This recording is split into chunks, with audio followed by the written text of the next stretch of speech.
baka isa po siyang aswang tira sa bundok, pero sa tingin ko hindi. Parang wala akong naramdaman na kaaway.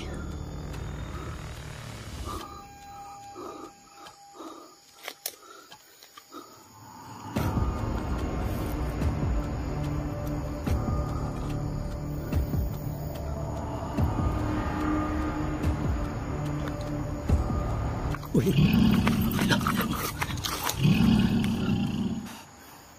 busis ng aso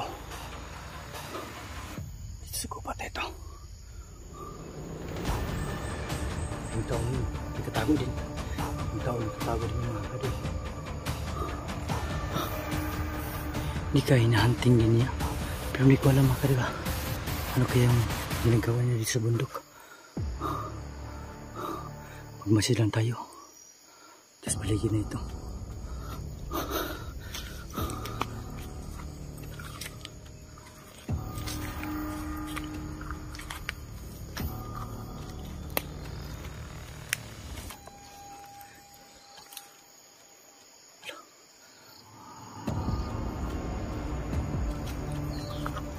Yan, nagkatid na siya siguro na boses ng aso.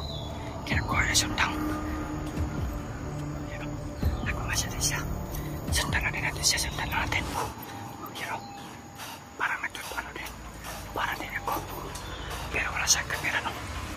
Baka na siya din naghahunting pa. Katutulog din dito sa ano. Kapat na ito na. Baka isa din siyang request sa mga residente dito. Ano kayang dahilan? So, kailangan natin sundan mga katulalan. Ano na tayo?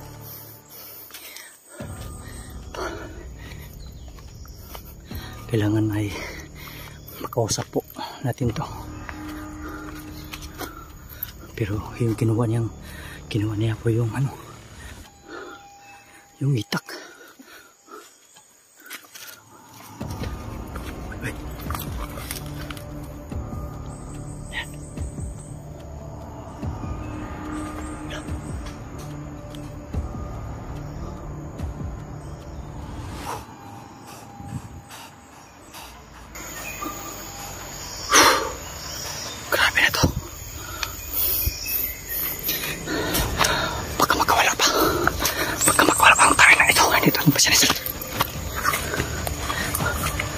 Sana ay makuwi pa tayo dito ng ligtas.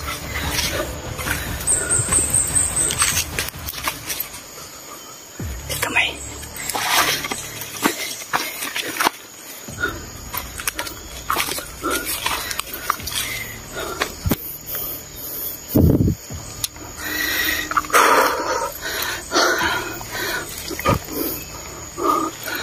Lumingaw pa dito. Pero na siya makapansin dahil gamit pa tayo ng pangyarihan niya, no? Rako at sakadori. Magpasya pa tayo dito.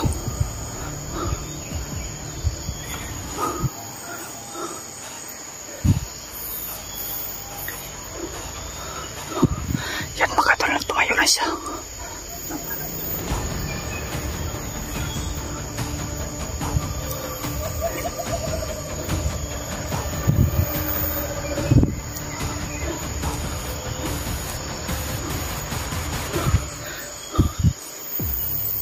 Yung likuran sa likuran natin magkadol, sobrang nakakatakot dahil ay pinakagubat na po ito. Tingnan nyo mabuti, pinagpasok niya magiting na mag-isa.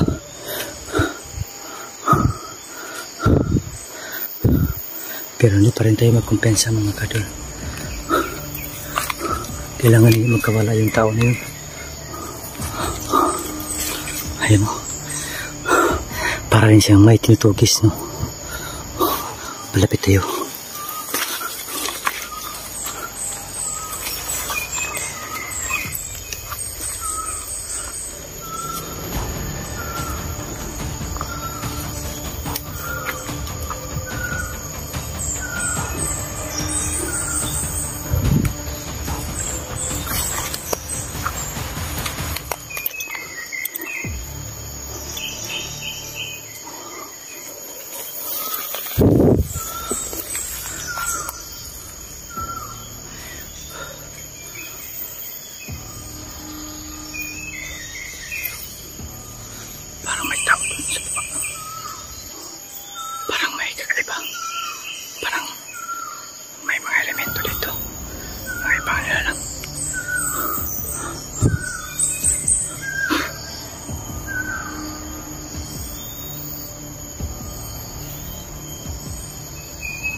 Sundan lang natin ito mga kadol.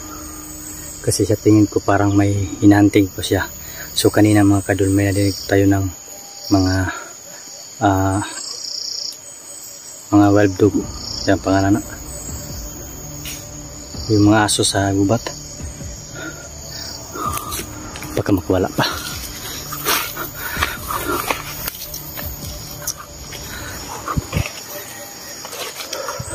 Yung itak mga kadol, dala-dala pa nga yung itak.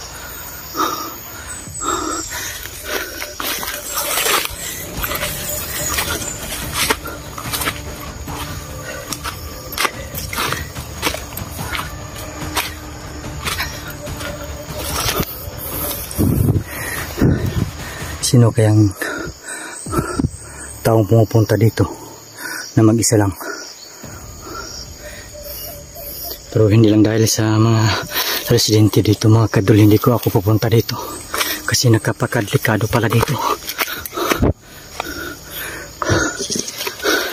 Ito lang gagawin ko, sundan ko lang taong ito kung ano yung ginagawa niya dito.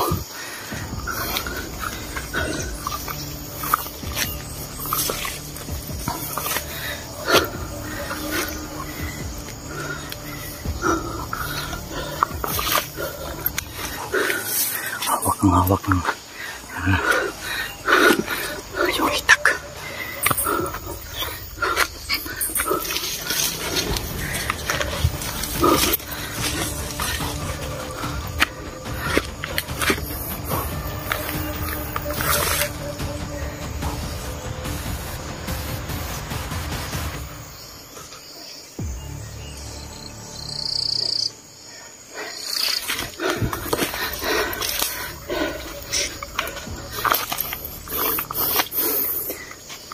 Sa mga kadol, grabe, sobrang layo na po yung lakaran po namin.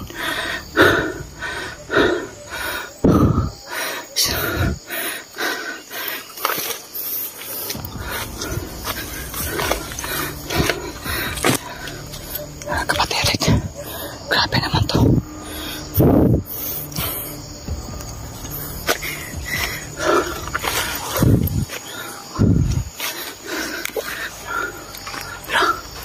Yun, may dinig naman tayo mga boses ng nakakatakot. Huwag tayong panilang. Kaso kung kapag magpakita, agad natin papatayin. Kapag hindi siya magano, hindi natin siya titirahin kung ano yung mga nilalang po dito.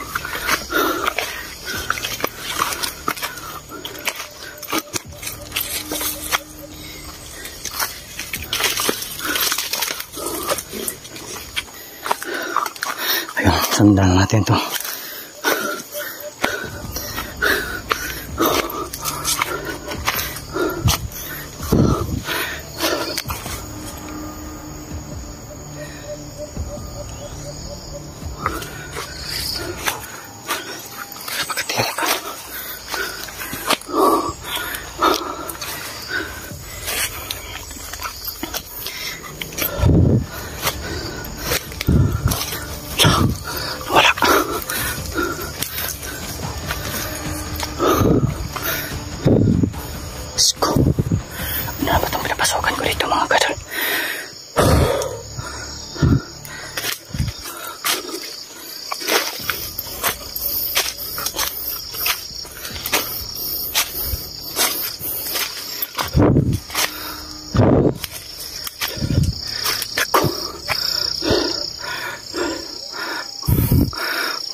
Panginoon, ikaw na pong bahala sa akin dito.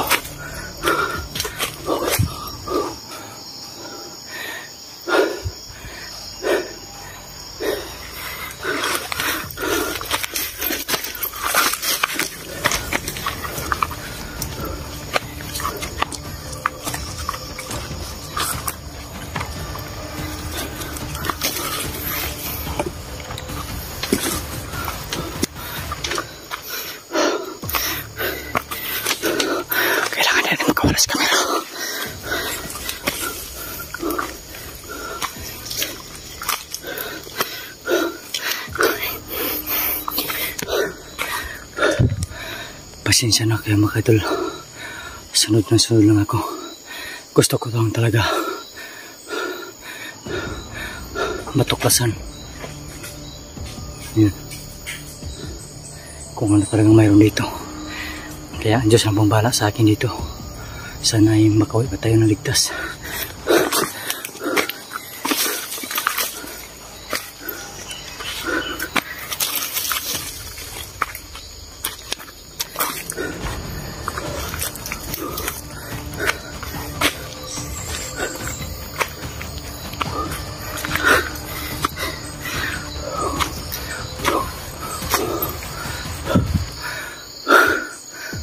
Grabe, napakatirik talaga.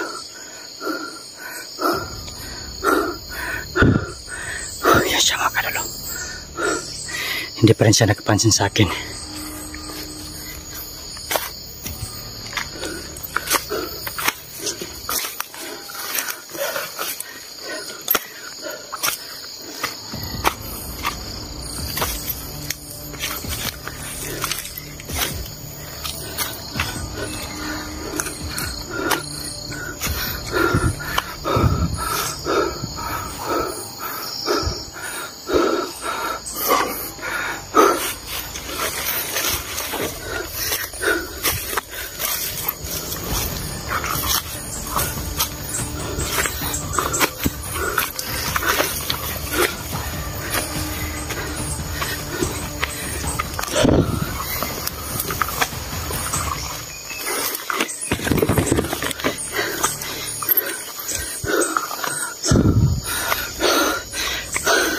Ang layo na namin ang layo ko lang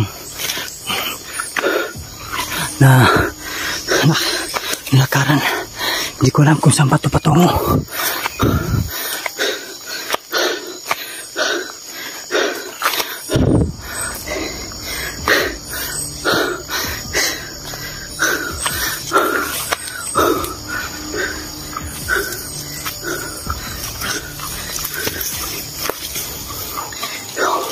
Uy.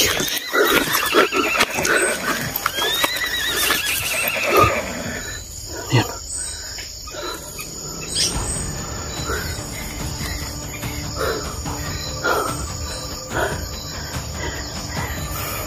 May mga nilalang dito mga kadolo. Siguro may tikpalan dito.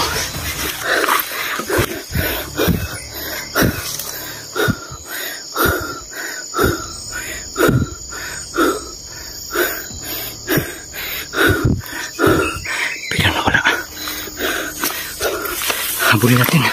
Huwag ka makawala pa.